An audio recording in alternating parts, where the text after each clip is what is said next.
Primo Levi, A Trégua, capítulo 15, de Stary Dorog para Yazd. Que a partida não devia ser esperada para amanhã, ao pé da letra, como dissera o selvagem no teatro, no fundo não surpreendeu a ninguém. Já em várias ocasiões, pudéramos constatar que o termo russo, correspondente para um daqueles deslizes semânticos, jamais desprovidos de significado, representa algo menos definido e peremptório do que o nosso amanhã.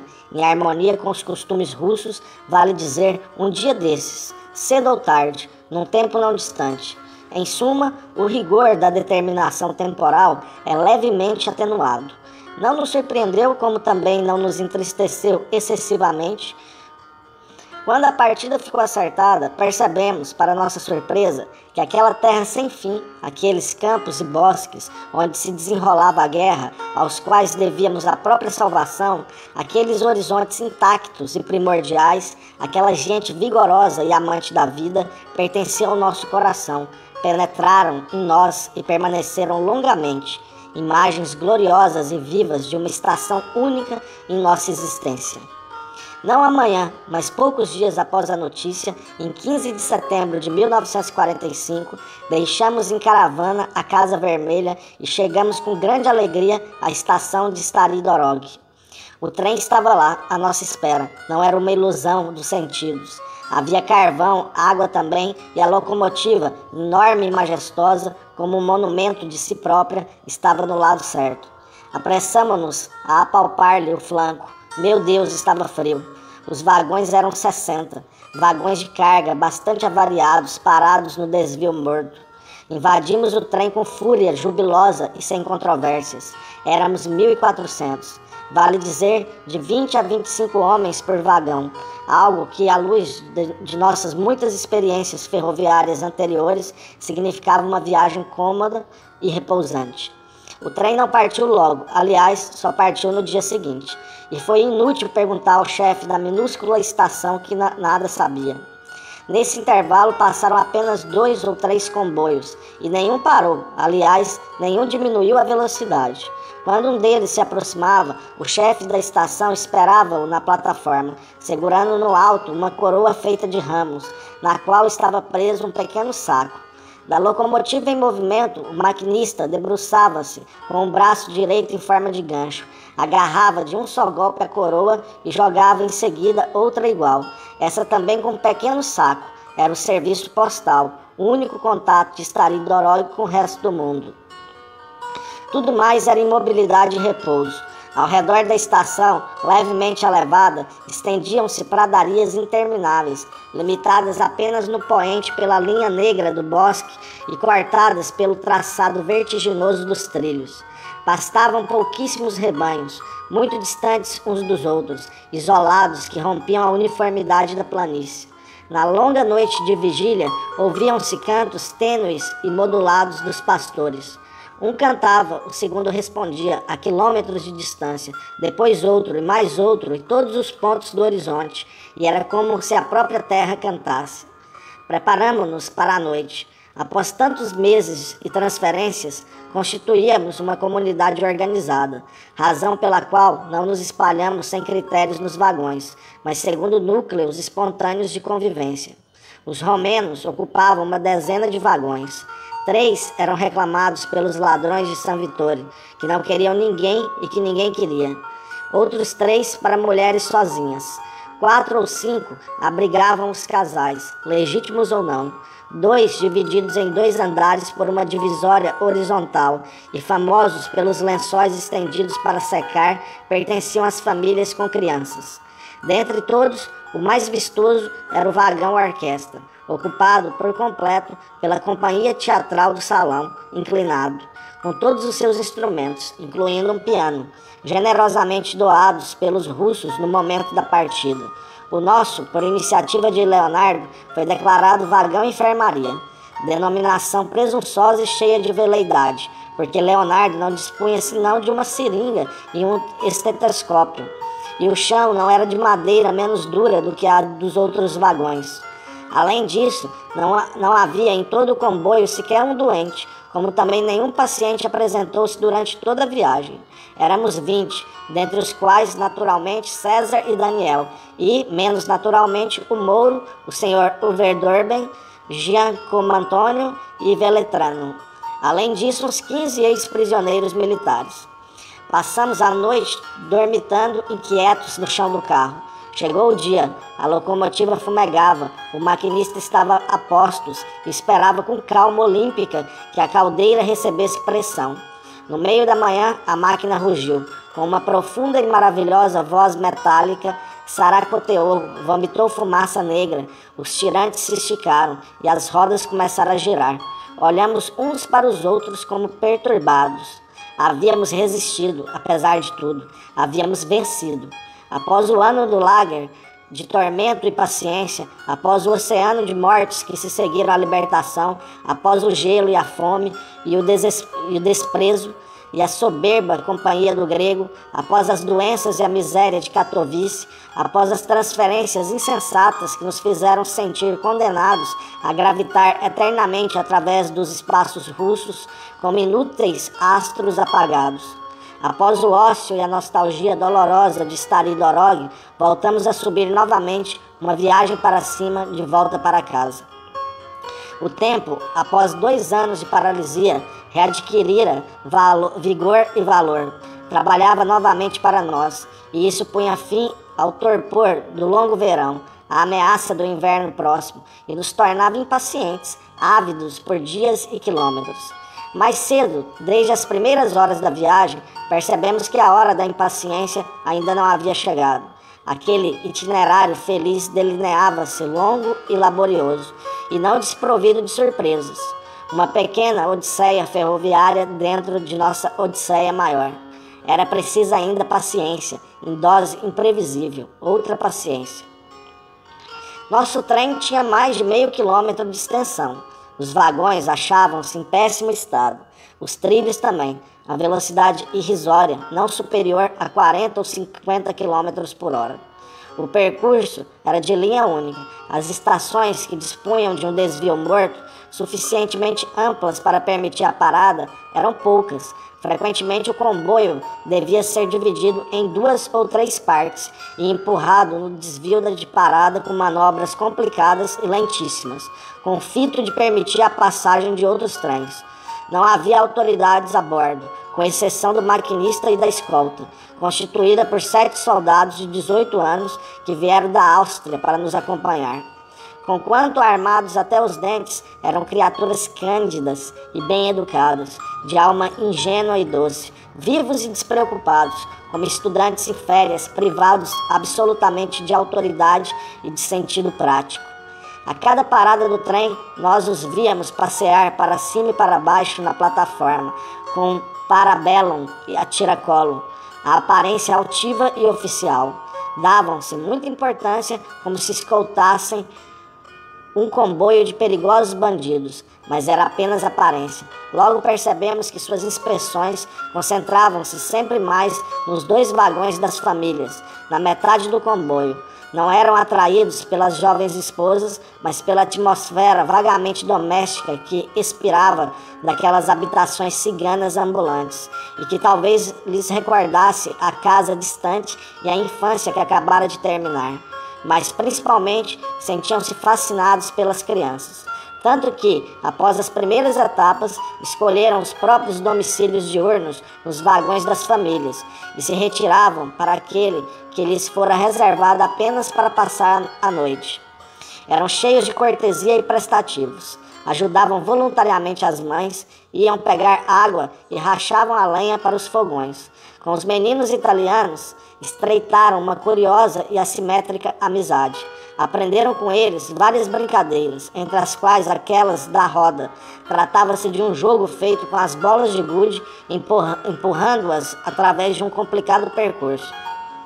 Na Itália, é compreendido como representação alegórica do giro ciclístico.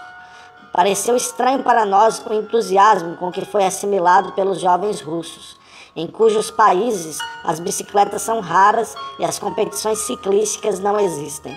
Como quer que seja, foi para eles uma descoberta. Na primeira parada da manhã, não era raro ver os 7 russos descendo de seu vagão em Cherga, correndo para os vagões das famílias, abrindo as portas com autoridade e pondo as crianças, cheias de sono, no chão. Depois, principiavam a escavar alegremente o círculo na terra com as baionetas e entregavam-se ao jogo apressadamente. De 4 no chão, com a metralhadora nas costas, ansiosos para não perder sequer um minuto antes que a locomotiva apitasse a partida. Chegamos na noite de 16 a Bobruisk, na noite de 17 a Ovruch, e percebemos que estávamos repetindo, de trás para frente, as etapas de nossa última viagem rumo ao norte, que nos levara a Zemerinka, a Slutsk, a Stary Dorog. Passamos aquelas infindáveis jornadas, em parte dormindo, em parte conversando ou assistindo ao dissipar-se da estepe majestosa e deserta. Desde os primeiros dias, nosso otimismo perdeu um pouco do seu esplendor. Nossa viagem, que segundo as aparências seria bom esperar que fosse a última, foi organizada pelos russos da maneira mais imprecisa e improvisada que se possa imaginar. Ou melhor, parecia não ter sido organizado, mas decidida, sabe-se lá por quem, sabe-se lá para onde, como uma simples assinatura. Em todo o comboio não havia mais do que 2 ou 3 mapas geográficos disputados sem trégua, nos quais íamos reencontrando com dificuldade nossos problemáticos progressos.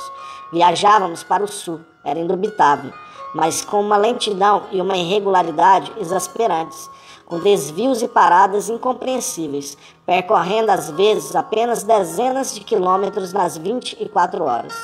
Íamos frequentemente interrogar o maquinista. Da escolta não é preciso falar. Pareciam felizes somente pelo fato de estarem viajando de trem e não lhes importava saber onde estávamos e para onde íamos. Mas o maquinista, que emergia como um deus ínfero de seu habitáculo incandescente, abria os braços, encolhia os ombros, traçava com a mão um semicírculo de leste para oeste e respondia todas as vezes: "Aonde iremos amanhã? Não sei, caríssimos, não sei. Iremos aonde houver trilhos." Dentre nós, quem suportava com maior dificuldade e incerteza o ócio forçado era César. Sentava-se no canto do vagão, hipocondríaco e retesado, como um animal doente, que não se dignava a olhar tanta paisagem fora do vagão quanto a nós dentro. Mas era uma inércia aparente. Quem precisa de atividades encontra sempre a ocasião. Enquanto percorríamos um distrito constelado de pequenas aldeias entre Ovruch e Itomir, sua atenção foi atraída por um pequeno anel de lata no dedo de Giacomo Antônio, seu pouco recomendável ex-sócio da praça de Katowice. "Você me vende esse anel?" perguntou-lhe. "Não", respondeu firmemente Giacomo Antônio. 2 rublos. Quero 8. O negócio continuou longamente. Parecia claro que ambos encontraram uma distração e uma agradável ginástica mental, e que o anelzinho era apenas um pretexto para uma espécie de jogo amigável, para um negócio de treinamento, para não perder o exercício. Contudo, não era assim. César, como de costume, concebera um plano bem preciso. Para o assombro de todos, cedeu logo e adquiriu o anel, ao qual parecia dar muito valor por 4 rublos, soma grosseiramente desproporcional ao valor do objeto. Depois voltou-se para o seu canto, dedicando-se durante toda a tarde a misteriosas práticas, expulsando com rosnados cheios de ira todos os curiosos que lhe faziam perguntas. E o mais insistente era Giacomo Antônio.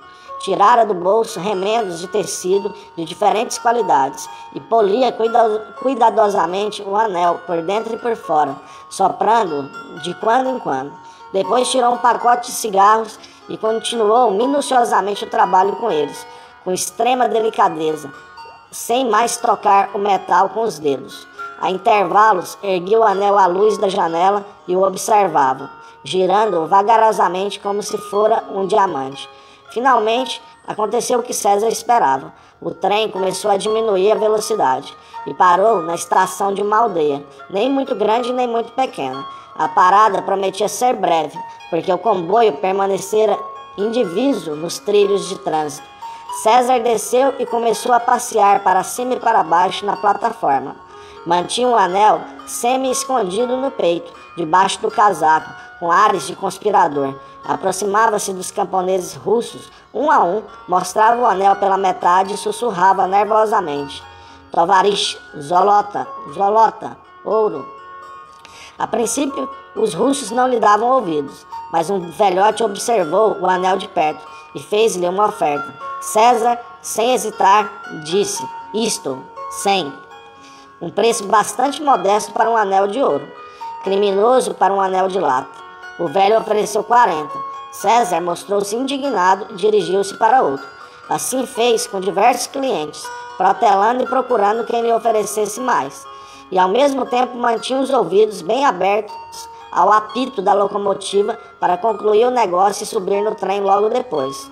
Enquanto César mostrava o anel a este ou aquele, viam-se outros confabularem em pequenos grupos, incertos e desconfiados. Entretanto, a locomotiva apitou. César passou o anel ao último ofertante, embolsou uns 50 rublos e subiu rapidamente para o trem, que já começava a se mover.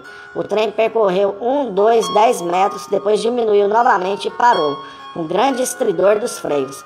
César fechara as portas corrediças e olhava de soslaio, fora da fenda, primeiro triunfante, depois inquieto, finalmente cheio de terror. O homem do anel estava mostrando a compra aos conterrâneos. Estes passavam o anel de mão em mão, viraram-no por todas as partes e balançavam a cabeça com ares de dúvida e desaprovação.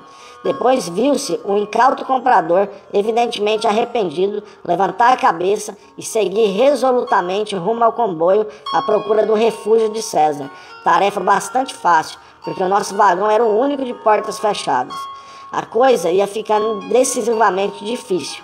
O russo, que não devia ser uma águia, talvez não teria conseguido identificar sozinho o vagão, mas já 2 ou 3 de seus colegas indicavam-lhe energicamente a direção correta.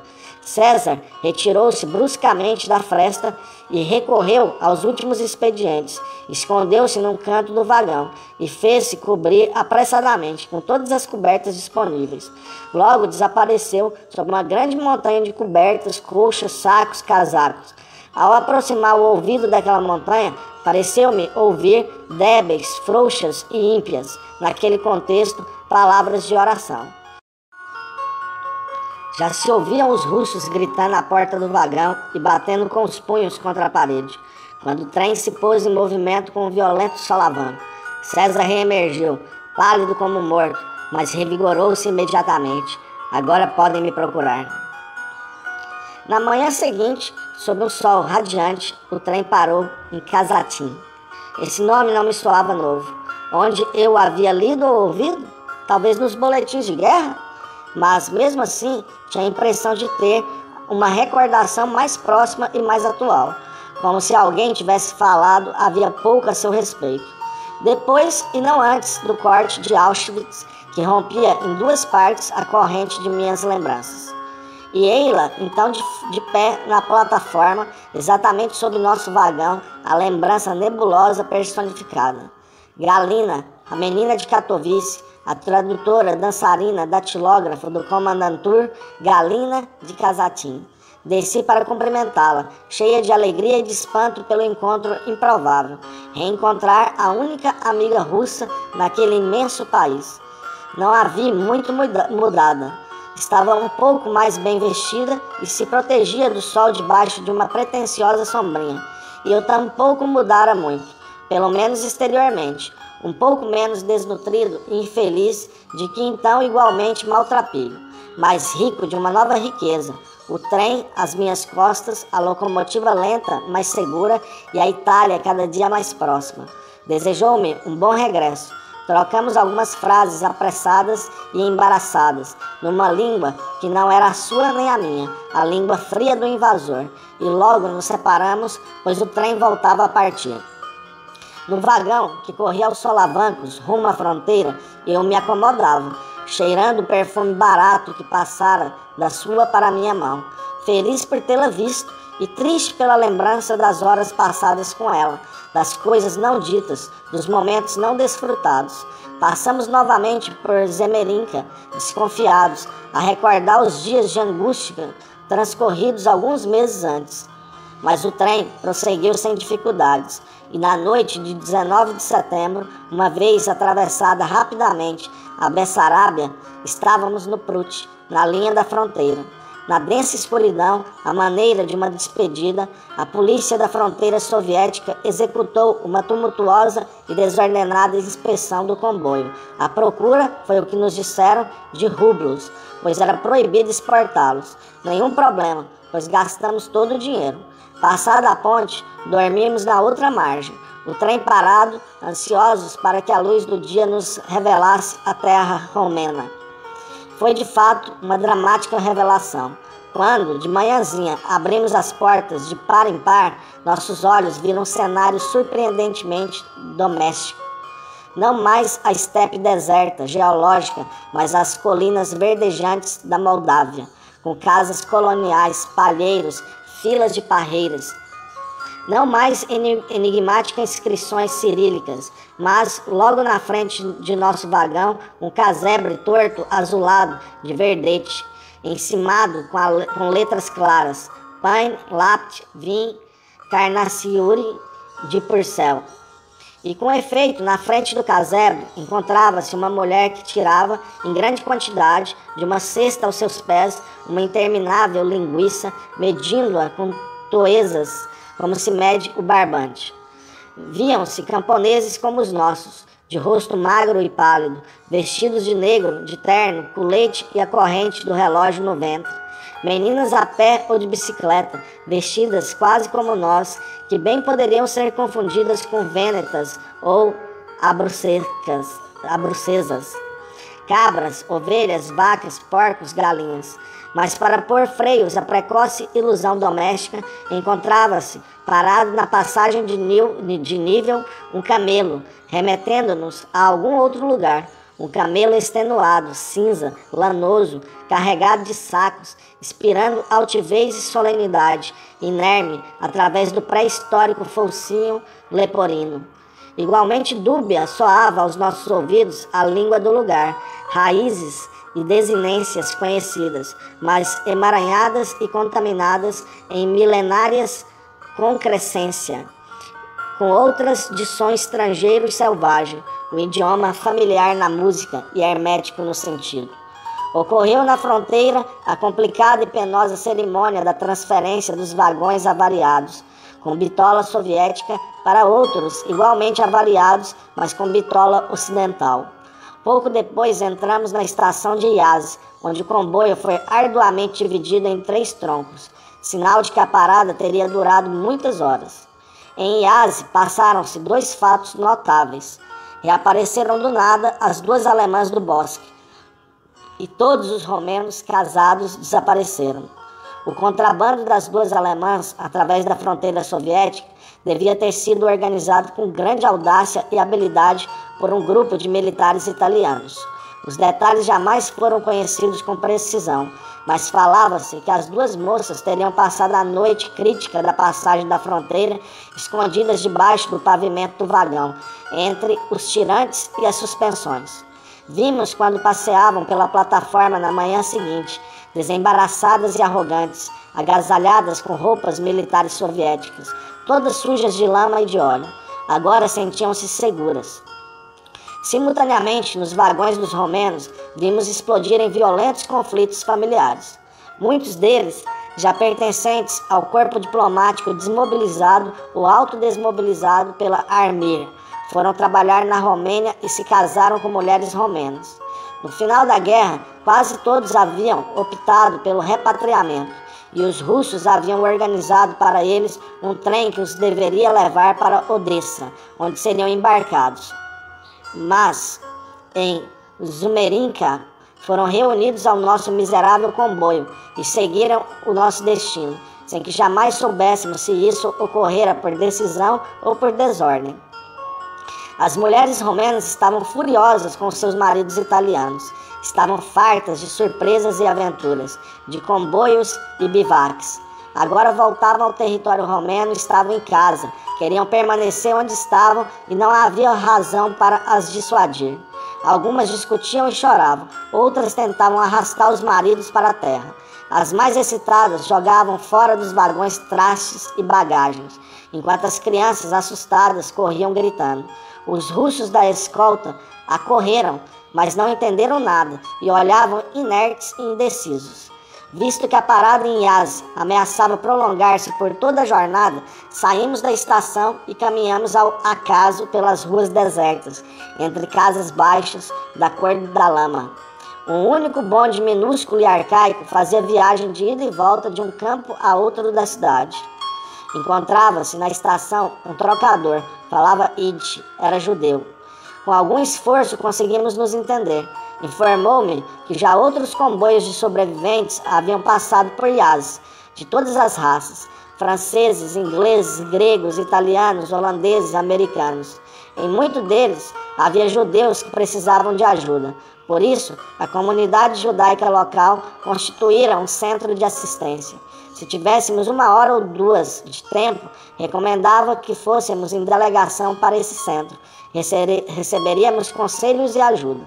Aliás, já que o bonde estava para partir, que subíssemos nos deixaria na parada e que não nos preocupássemos com a passagem. Fomos Leonardo e o senhor Unverdorben e eu. Através da cidade morta, chegamos a um edifício esquálido, decadente, com portas e janelas substituídas por tábuas provisórias.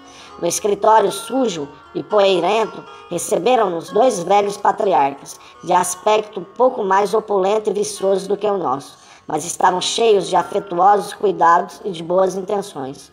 Fizeram-nos sentar nas únicas 3 cadeiras disponíveis, encheram-nos de atenções e nos contaram precipitadamente em Yiddish e francês as tremendas provações às quais eles e outros poucos conseguiram sobreviver. Estavam prontos às lágrimas e ao riso, quando da despedida convidaram-nos peremptoriamente para um brinde com um terrível álcool retificado e nos deram um cesto de uvas para distribuir entre os judeus do comboio. Juntaram também, esvaziando todas as gavetas e seus bolsos, uma soma em espécie, que no momento nos pareceu astronômica, mas cujo valor, após a divisão e com os cálculos feitos com a inflação, percebemos depois ser principalmente simbólico.